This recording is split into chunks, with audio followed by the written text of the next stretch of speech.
you are absolutely deserving of all the love, and we are so appreciative of you joining us this morning.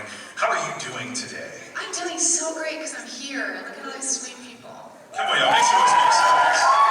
I love it. So, we were discussing before all of this how much of a fan of yours we actually are, and we go deep, okay? Like, we cover a lot of things. And I just kind of want to start off with, in terms of acting, and finding a voice in that field, what made you kind of decide to look in that direction?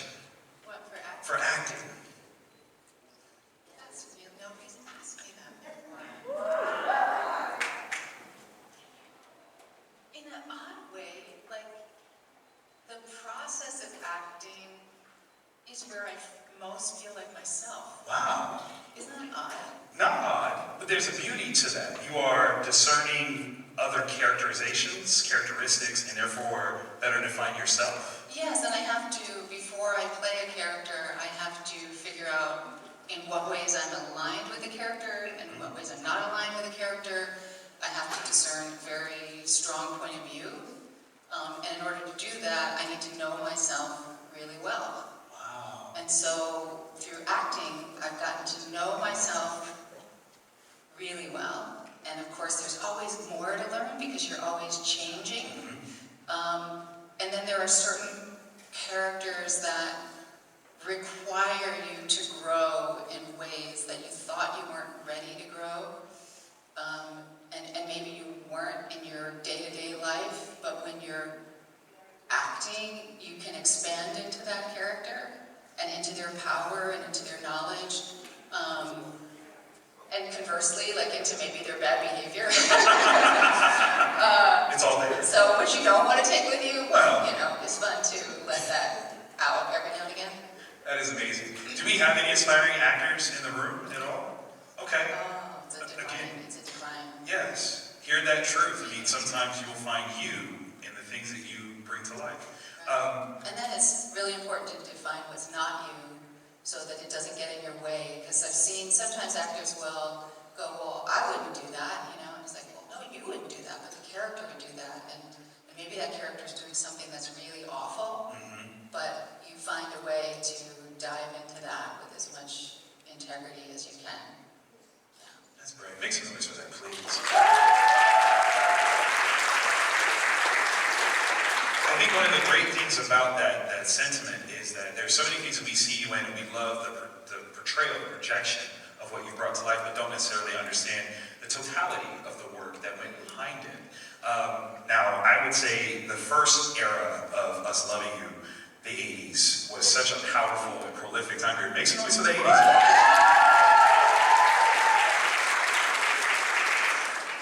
I mean, we gotta talk about Flashdance. It's gotta happen. But when you have a movie like that, in an era where there's this new voice, right? It's kind of like the evolution of a feminism that says, like, I can be proud of who I am as a woman, I can be strong. Obviously, in this movie, you balance so much of what it means to be a woman. Was that something that you were aware of when you got the role?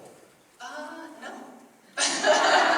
Not at all, but I was aware of the strength, I was aware of the sovereignty, and I remember Adrian Lyne, the director, asked me to name my character, and I love the name Alex because it was one of my favorite names, but it was also feminine and masculine, yes. So there was a sense of sort of stereotypical power in being both, in being able to have both things. That's that magic. you have like a very feminine side, but also a stereotypical, quote-unquote, stronger side in the 80s anyway, of being able to stand up for yourself, which frankly I think is also very feminine. Yes. Kali is feminine, so you don't want to mess with Kali, that's for sure. If anybody's familiar with the Indian goddess, that's right. If you're not, go look her up. Oh, you will learn. You don't want to mess with Kali. Ever. For sure. Ever. That's right. You know what I'm talking about. Oh, yes. Yeah. I love that. So when it comes to a role like this, and you have this opportunity of portrayal, were there any things that you kind of challenged yourself on? Can I do this? Obviously, as a super strong. Every day was like, what? can I do this? Because really? I was like 18 or 19 years old. So it's every day, can I do this? Like, I don't know. We'll find out. And there's the whole marathon of being #1 on the call sheet in a film. Like there's, you're working 16-hour days, you're maybe sleeping, and you're doing that for months at a time, plus all the dance rehearsal and stuff like that. And also dealing with the shenanigans that were the 80s. Well, Let's talk, around you going, why are they behaving that way? They weren't like that before, like even hours ago. What was happening there at lunch? I don't know. So there's having to deal with that. Such a very polite way of saying, really? I get it. Yeah, so, but it was a really great entree into the world, and Adrian was an amazing director, is an amazing director, and I really cherished working with him. Make some noise again. That's a good one. Now, in terms of eras, I mean, the 80s is a classic, change in cinema. We went to the movies more often, we had home videos. But what were some of your favorite movies of the 80s? Not necessarily that you were in, but just your favorite movies of the time period. Gosh, I remember E.T. Really? Really important to me. Okay. Because I was living in Paris, I was really young, and it was right before I got the film, and I didn't know how homesick I was until I saw the movie. I could cry just even thinking about it right now, I'm sorry. That really got me, and then I became friends with Melissa Matheson, who wrote the screenplay, and she was just a stellar human and teacher, and she used to let me, she had this beautiful pool, and she would let me, I was training for the triathlon, and she would let me come over and train in her pool, and afterwards we talk about writing, and then I found out she was teaching a class in writing, I want to say at the New School. Oh, wow. And I was like, you're teaching? I was like, what does that syllabus look like? And then we started talking about writing, and then I started getting the courage to write a little bit, and it was just a really beautiful relationship, and so E.T. is really meaningful to me. Do we have any other E.T. fans in the room? That's an early 80s classic.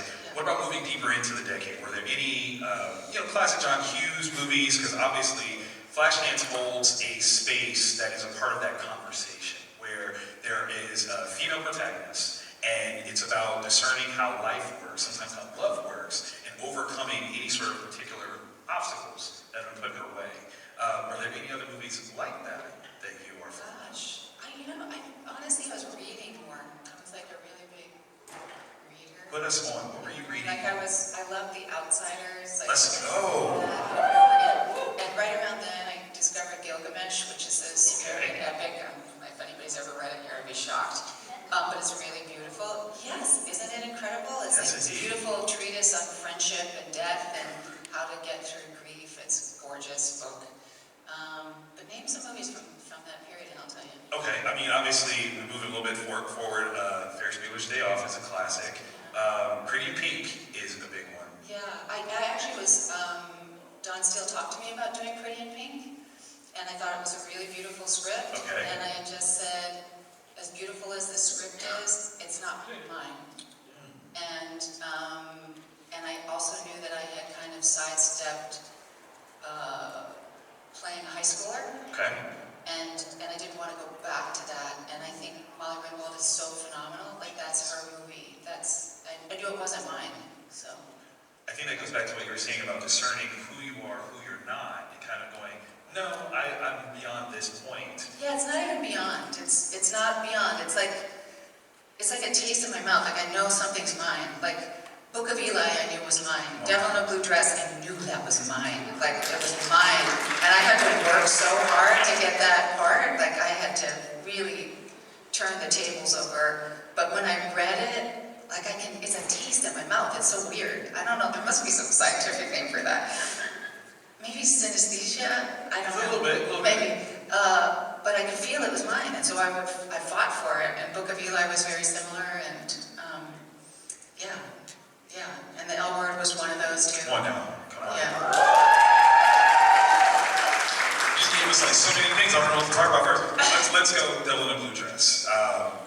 For this role, as you said, you worked really hard because you knew that it was yours. Yeah.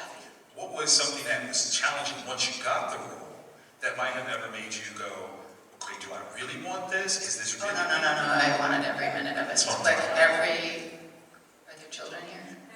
They got Probably every minute of it. Come on now, yes. Like every minute of Yes. it, even if I knew it was going to be hard, like it was going to be hard in the most delicious way. Like the way like when you do hill repeats when you're running, Yes. like that first hill is so ugly, and then the second hill is kind of ugly. The third hill, you're like, yeah, this hill loves me, and this hill is trying to make me stronger. It was like that. That's awesome. And you know, it's Denzel and you know, It's not too bad. and Carl Franklin. You know. You can find reasons to get over the right there. I get it. I get it. Yeah. I love it. But I was terrified every single day. But why? Why? Did you? Because it meant so much to me. And Denzel was like, if you're not scared, if you're not, you know, you're not in it. Like I remember when I did the audition, I was so, like I was literally shaking until the action, and then I sort of dropped in.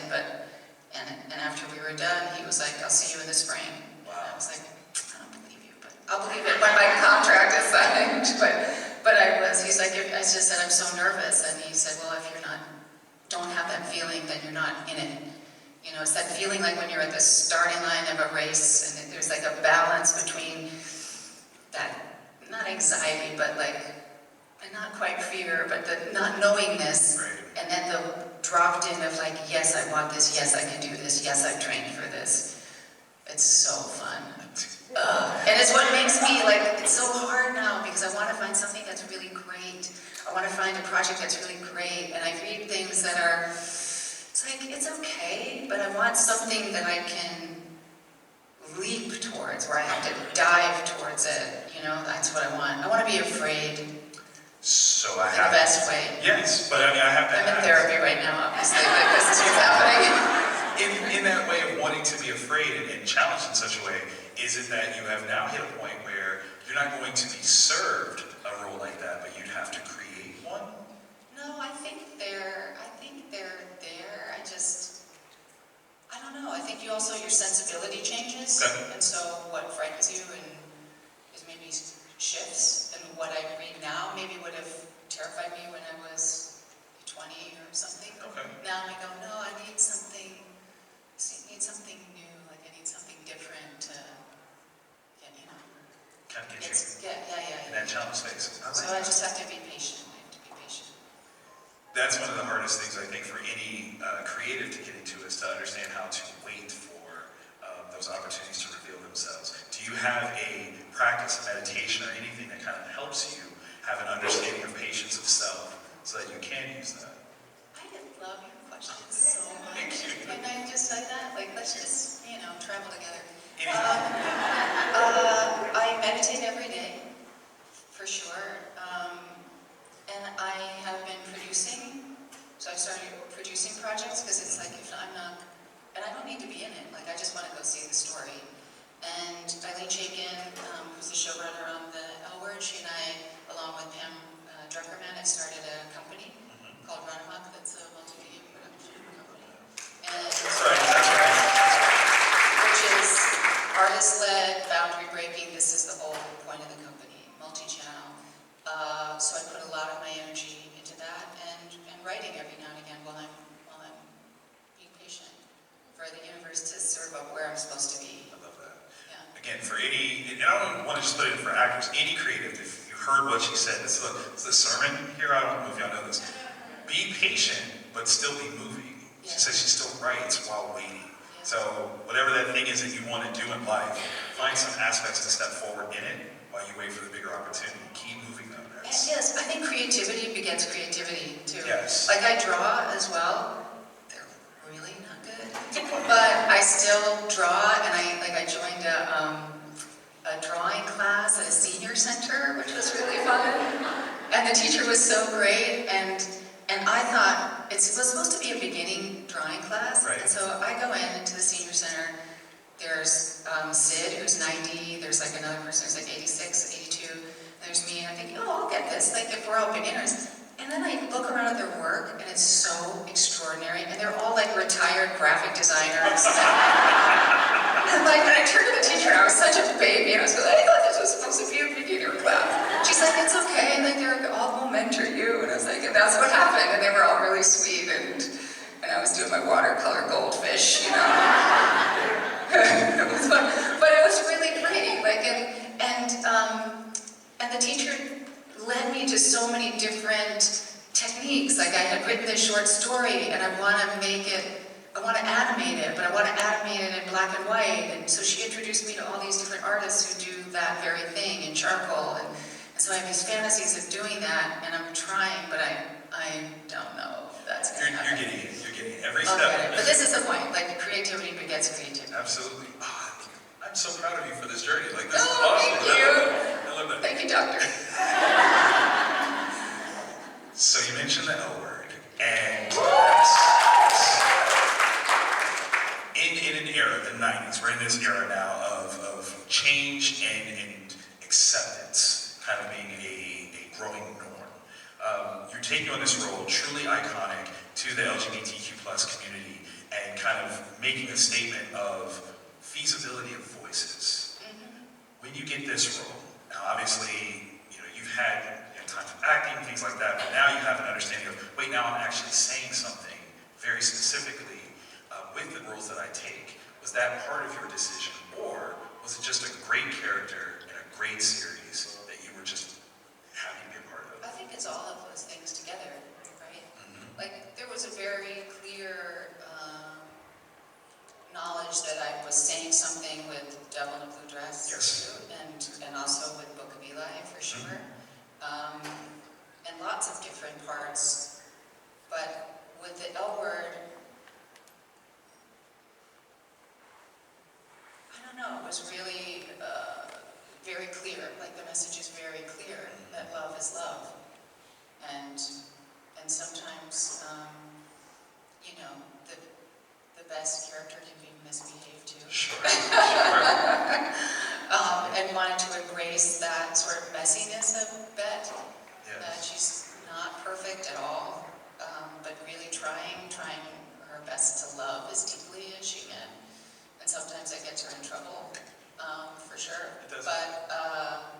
But Isla Chaikin has always been such an amazing, creative partner in talking about how to go forward with that character. Like, even from the very first meeting, I was given the script and asked who did I respond to more, Bet or Tina. And so I said Bet, and when I met with Eileen, I said, would you consider making the character biracial? Because as much as visibility really matters, like, I haven't really seen myself represented in that way, and she was very open to that and excited about, exploring those themes of otherness within the construct of the storylines. And I think that's absolutely right, because you're absolutely right. In terms of true representation and bringing authenticity to the role, bringing in the full totality of who you are helps, kind of propel that forward. How exactly do you think that inclusion did change the character from what you initially saw? Well, I think that it starts to talk about intersectionality in a way that we talk about it now, but I don't know, maybe I just was unaware that I wasn't aware maybe, but we didn't talk about it then in ways that I'm aware of anyway. So that was really interesting, and as much as the lesbian community is not a monolith, like biraciality is not a monolith, that people identify differently, and Bet and I aren't necessarily on the exact same page, but it was great to have those conversations with the writers and with the other actors, and it was really interesting. I think it was really ahead of its time. Absolutely. In that way as well. So, because I'm doing my job, and there was an article that dropped today, that perhaps there is a return to the L word. Are you aware of anything of the sort? Oh my gosh, what? Okay. Well said. And there's your answer. There you go. Okay. I did what I did. I told you. Exactly.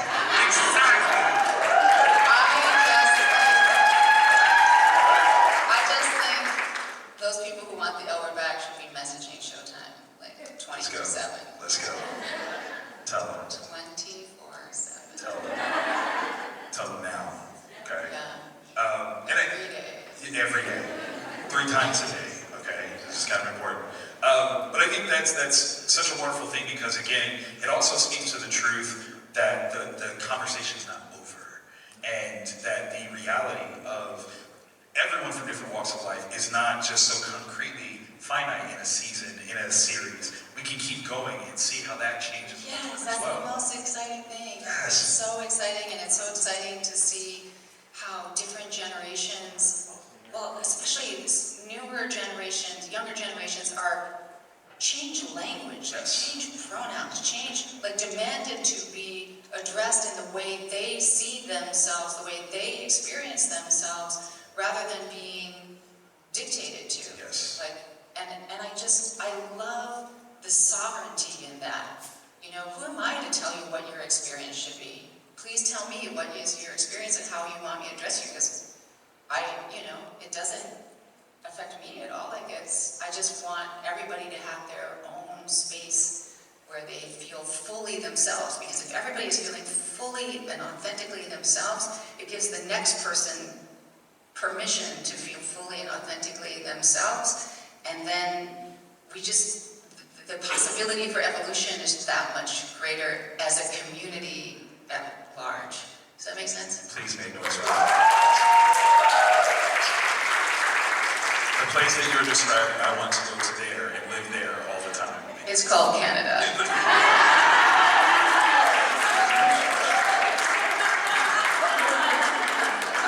Realer words have never been spoken.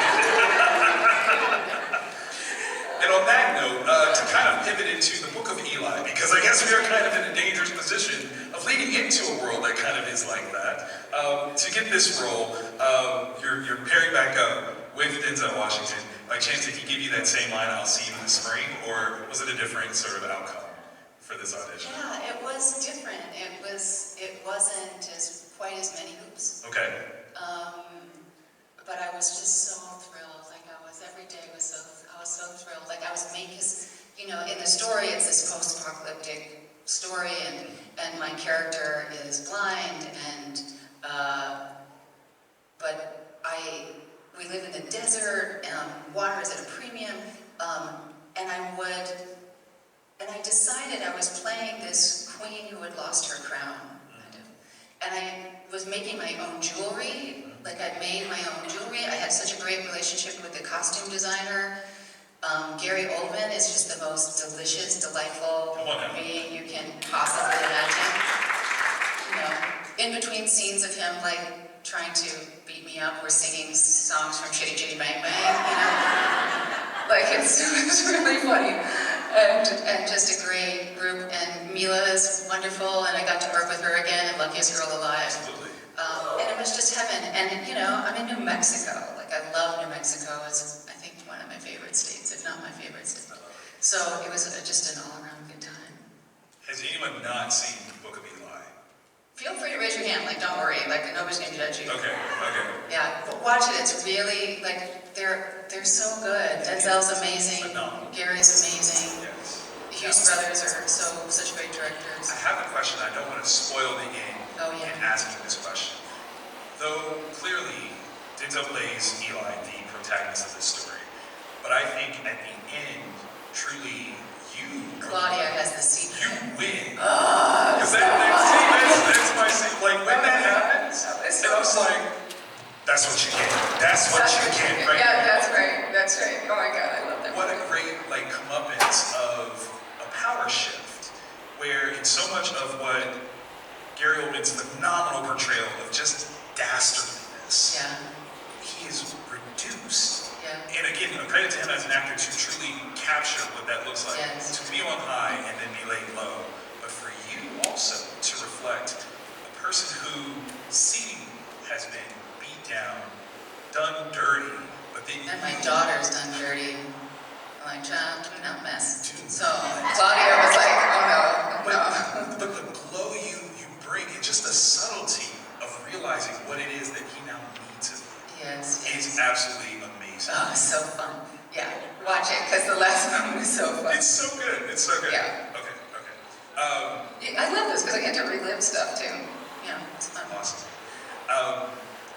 Book of Boba Fett. Oh, You're about the books. I love you about the books. Yeah, yes, that's true. Yeah. Were you a Star Wars fan previously? Oh, I love Star Wars. Like, it's really, I know some people in the audience have heard me say this, but it's like where like as a kid, like I wanted to know who God was. Like I was obsessed with knowing who God was, and I would read the Bible, like as soon as I could read, basically, I was like consumed by the Bible.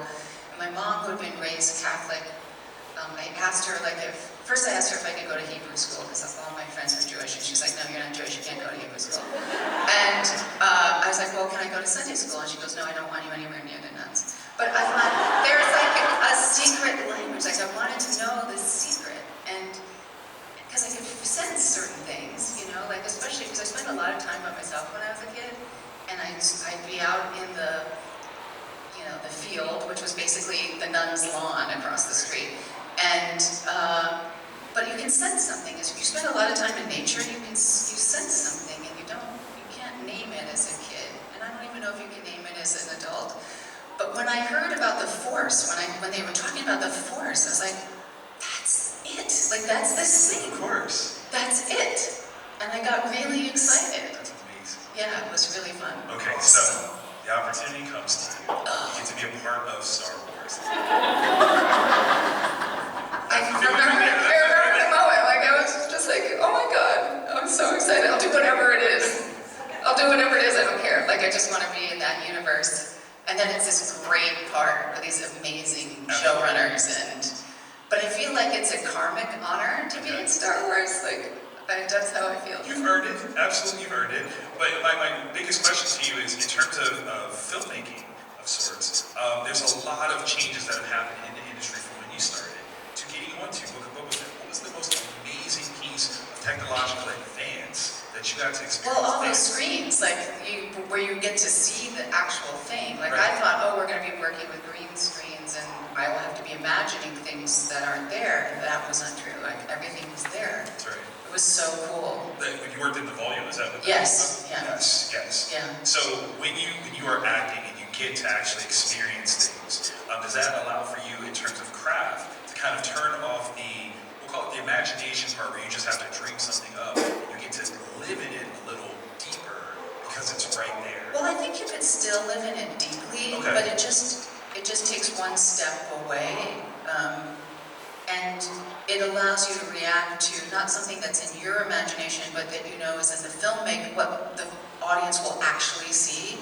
And so it makes it that much more specific. But still, your main scene partner is that other human being that's not computer generated, and it's still a human experience, which is so fun. I love that. Absolutely love that. There are a few characters that you brought to life that are a little bit of rule breakers. I think I'd like to break some rules right now, if that's all right with you. We are supposed to do pre-submitted questions and not go to live audience questions. Is it okay if we get like 3 or 4 live audience questions? Yeah, sure. If somebody doesn't mind me saying, I'm not going to answer them. Okay, you heard the word, right? You heard the word. So we've got a microphone over here. Come up to the microphone. Just be prepared. If Beals doesn't want to answer, you get no answer. All right. And we also have one on this side too. Oh, Barbara, there's one over there. Excellent. Thank you. All right, we'll start with you. Hello. Hi. Hi. I was just wondering, I know you probably hoped that the Elwood would be a meaningful and big success, but did you feel it? Did you know it? Or did you kind of be more excited as it went along and you were like, I can't believe it's actually happening?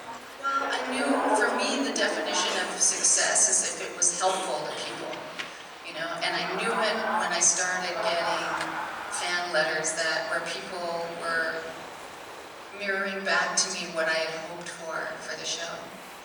And in my mind, I wanted to do it for that queer young girl who was in the middle of nowhere, who had perhaps no access to her community, and could find some kind of reflection back to herself, even in a fictional piece of work. And when I started getting letters to that effect, I went, okay, all right, so we've done something meaningful, and we've done something that can perhaps move the needle in culture, and if nothing else, be helpful to people in their individual exploration of identity and understanding who they are. Great Thank you. question. Thank you. We're about back and forth. Hello. Mine's not that deep. I just want to know, where is your dad from in Texas? Oh, he's from Orange, Texas. East Texas, on the border of Louisiana. Hey. Yeah. And have you gotten your Texas barbecue? I have not. And my friend's really mad at me. I told her last night, like, I sent her a picture of, like, I had a watermelon, you know, I didn't have a knife, which was interesting, but I had this gigantic half a watermelon and I was trying to, yes, that's exactly what I did. I broke it like it was a rock or something. And she said, I am so disappointed in you. You need to go get some, you should be in a food coma right now, like from Texas barbecue. Yeah. There we go. There we go. Hello. Hi. I wanted to know if you remember when you auditioned for Flashdance. Do you remember the year? Oh gosh, I don't remember the year, but I remember there were several auditions, and the first one was in New York City.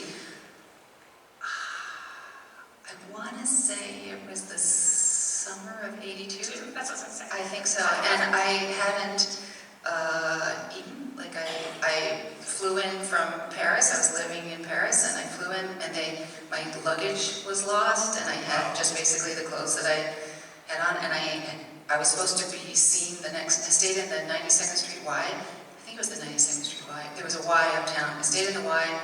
I was supposed to audition the next day, and I had just enough money for that, and they were like, "Oh, can you come back in a couple of days?" What am I going to do? Say no? Like I was 19 or 18, whatever it was.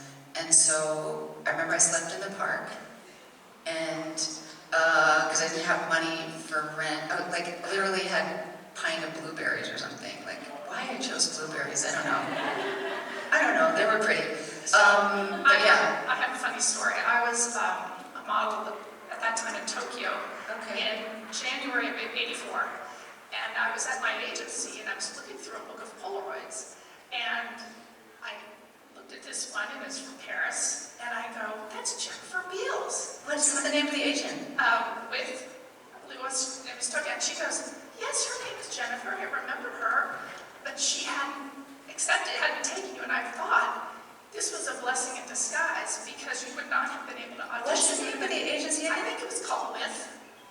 No, in Japan? Uh-huh. No, I didn't model in Japan. No, I know you didn't. Because I wish I you did. had the That would have photo. been amazing. They were looking for you. That's what it was. Yeah, no, But I mean, it was that's- I was with Zoli. That's who it was. Right. Because Zoli was the only one in the '80s who would take all the people who looked other, you know?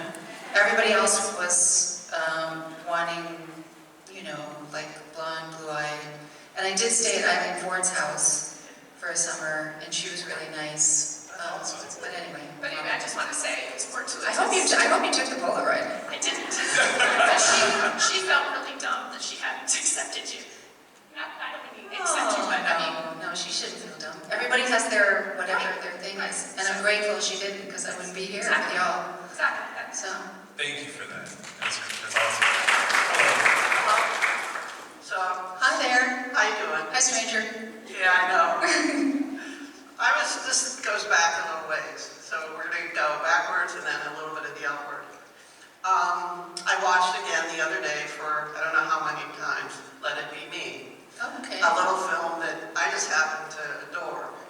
And one of the things that I adore the most is the ending of the film where you dance with Campbell Scott. Oh, yeah. And you've made so many films with Campbell Scott that Yes. you clearly have some kind of chemistry, like Roger Dodger as Yeah, I well. love him. But you dance so well in that scene. It's true. Well, thank you. It's incredible, and then that makes me think of the L-word dance scene. So, you know, I know we don't have to talk about the whole Flashdance thing, but how long did it take to rehearse for something like that So scene? Let It Be Me? Let It Be Me. Okay, well, all right. First of all, I love Campbell Scott. I think he's so beautiful, and we've done a bunch of movies together, and we communicate really well, and there's just this beautiful energy that flows between us. But we have very different ways of approaching the dance scene, and I wanted to rehearse all the time. And he's like, well, I want to go be with my family in Connecticut. And I was like, okay, well, I'll rehearse over the weekend. And so I would rehearse. And I maybe rehearsed with him once. And I was really nervous that day because we hadn't rehearsed. And I asked the AD during lunch, I go, where's Campbell? Maybe we can do a little rehearsal. He's in his trailer meditating. Like, okay, I believe in meditation, so what am I gonna say? Like, and he comes out, and he's so perfect, and so soulful, and such a good leader. I mean, I just fell in love with him all over again. Like, I just am madly in love with Campbell Scott. Like, oh, 100%, I would love to. That's awesome. Yeah. Thank you. Hello. I was wondering what film, TV show, movie was your favorite to be in? Oh, that's a really hard one. Because I love the totality of the L Word, but there's a character named Margot Taft from The Last Tycoon that I really love. She's really great. And I loved being on the Boba Fett set. Like, there was just an expansiveness that I'd never experienced before. It's funny, I don't think I have a favorite. Like, there's this word, the accretion of time, like when time builds and builds and builds and builds on itself. Like, each part is informed by the part before. And my love of the present part is informed by my love of this past part, because this past part has allowed me to do this current part. So I don't know that I have a favorite, but I have a very soft spot for Margot Taft. Thank you. Thank you for the question. Hello. Hello. Okay, I'm gonna try really hard not to just refer to you as vet because I grew up knowing you as. But just wanted to thank you for your representation and various aspects of the films that you've been a part of, from Flashdance and all the way, of course, to me watching the L Word. You provided a space that allowed me to feel inspired and hopeful for what the future could look like for me as a young scholar. Like, I've gone through and got my PhD and everything, and everything. Oh, that's like, You're like quite advanced in our business. Okay, I mean, in some aspects. But I'm curious to know, what, in your experiences being in the role of being in a position in academia, what was that like for you in aspects of being in the art gallery, working at the university? Like, what, I don't know, just kind of Wait, curious. can you repeat that again? I want to make sure I understand the question. Yes, so your experience in the role as vet and that position being in an aspect of like academia and a university kind of art gallery setting. Right. Just curious to know, like, what was that experience like for you? Was it a lot of research you had to do about being in that part of that role, or? Yes, definitely. Like, I had to understand that aspect of the art world. I mean, I had studied art history at school, so I knew a certain lexicon around talking about art, but that specific kind of role, I had to talk to other people. Like, I talked to Annie Philbin at the Hammer, and she was really generous with her time, so that was very, very helpful. And having the academic aspect of looking at art made me approach the transgressive part of art in a different way. It's not just salacious, you know, there's something else that's at play, which I think got very excited to show that work. Well said. Yeah. Thank you. We are like down to our last 3 minutes, so we gotta go like super fast. Can we like Well, I think he's talking to me, like, that's... Not you. No, not you. I would never. Hi, I'm Charlie. I'm profoundly deaf, so like my voice is interpreter. But Jennifer, how did you learn American Sign Language? It was actually amazing to see you sign with Marley and stuff. I actually felt like I belonged, like in society when you, as a character of Ben and the character of Shirley was on L Word. But how did you learn sign language and did you still know it? Awesome. Thank you. Unfortunately. I had started learning a little bit beforehand because Marley and I are friends, so we used to communicate with that what is it called? It's a I'm looking to you to help me translate it. When we cast Marley, who I was like, please cast Marley, I I was hoping that she could be my teacher, but she's super impatient. So Jack became, her interpreter became more of my teacher, and I just really loved acting with sign language because it's so physical, and I just loved it. It's incredibly freeing. And unfortunately, I've forgotten a lot,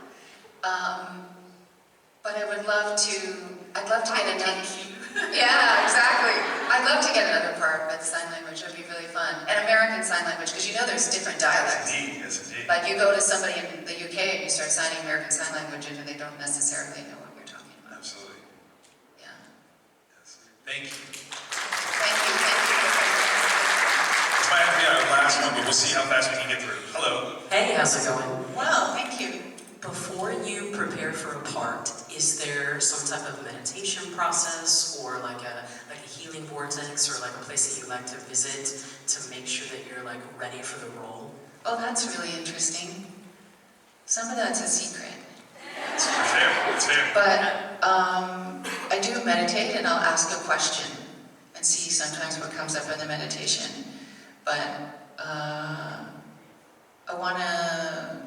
I approach it different. I think different roles are approached differently sometimes, but it's really about getting the text down and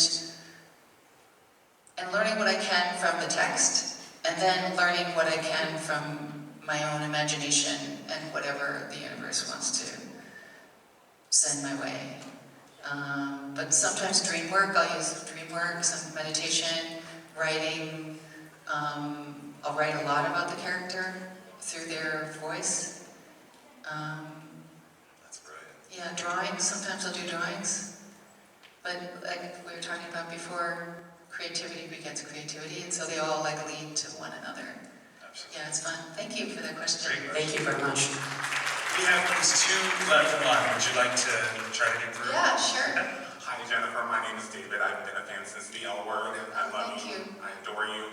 What are some of your favorite and least favorite storylines in the show, either revolving around your character or some stories maybe that you wanted to have explored that the show should have explored, or? Oh, I would never should on the writer. Because I respect them so much, but what were my favorite storylines? Well, their second season where Bet can't catch a break. Well, And I realized, it was so painful at the time, but I realized it was really smart writing because, you gotta beat up your protagonist to make it interesting. So I was really, in retrospect, really grateful for that time.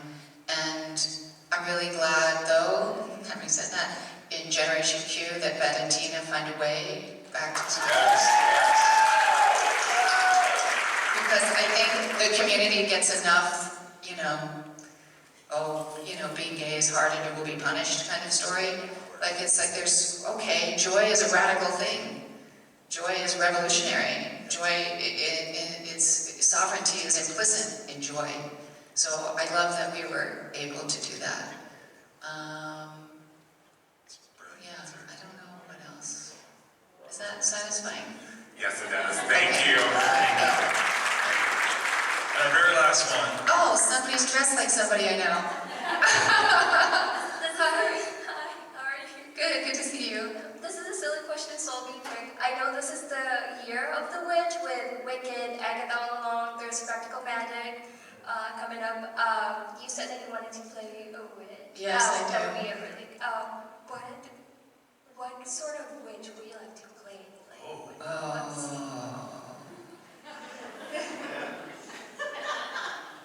I can see like a forest witch. Yeah, a warrior forest witch. Yes. Like, a little revenge would be good. Okay. I see revenge. I see righting wrongs. I see using the earth energy to right some wrongs. It